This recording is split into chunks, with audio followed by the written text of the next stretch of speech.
My name is Crystal Charles, and I am a voice of Turks and Caicos. This, being the first of multiple series, is a body of expression that has accumulated over many years that I've decided to now share. This series will be called Thoughts, Prayers, and Poems. Here's a thought for you. An artist's duty is to reflect the times. Nina Simone. I took a stance recently to be quiet because in the world as it is, there seems to be more of them than us, shouting into the sea of the mindless. When I say us, I refer to those who seek to be, but particularly those who are just genuine, divine, and connected. Their bones, their hearts, their minds, and their actions align with those of goodness and depth and integrity. Those who have convictions, who sacrifice and lead because their soul and spirit allows them no other way of being, even in protest. Those who are convicted, inspired, empowered, and tormented even by their connection, their calling, the essence of themselves. And them, we know who they are. They're our neighbors, our players, our movers and shakers, those who we laud and follow and look up to as they lead us down the path of unrighteousness through performative actions and self-esteem issues disguised as confidence.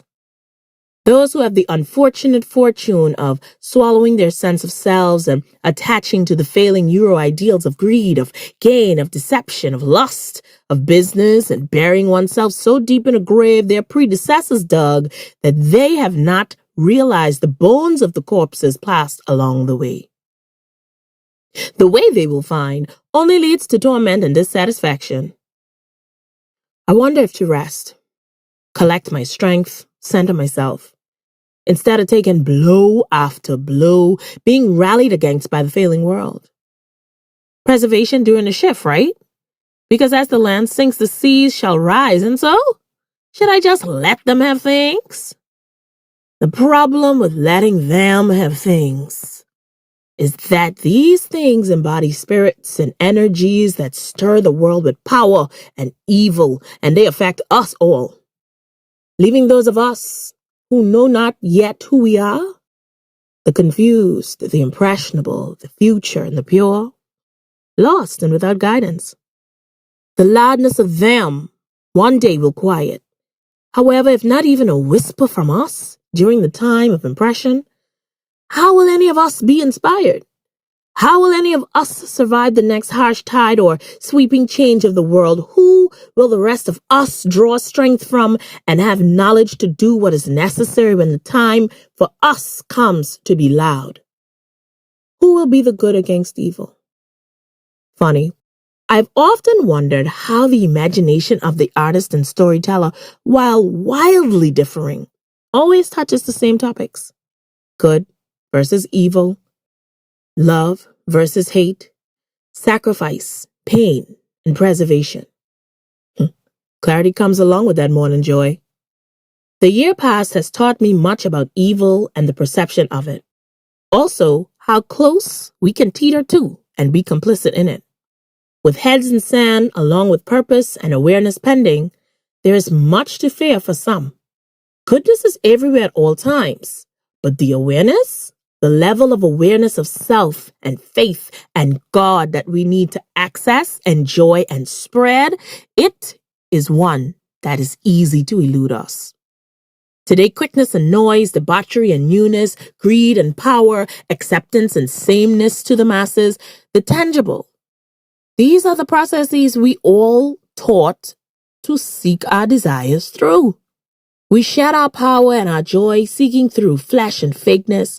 Our eyes become clouded, our hearts hardened, and minds darkened by the things we ingest and the way we train our consciousness. We dismiss energetic cues and changes, actively destroy history, ancestral cells, and worthwhile education. We are walking our consciousness through hell. And if we continue, it'll eventually burn. Our ancestors waded through waters to cleanse themselves, and then when times changed, they used it to free themselves. But unlike them, we neither escape foolishness nor treachery, but are so lost in hell, when we find the water we drown in sorrow, emptiness, hatred, and discontent. So I choose not to be quiet. I choose to speak. I choose to write. I choose to sing. Wade in the water. Wade in the water, children. Wade in the water. Ooh, God's gonna trouble the water. Wade in the water.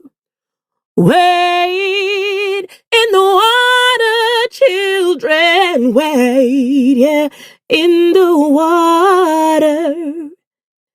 God's gonna trouble. God's gonna trouble. God's gonna trouble the water.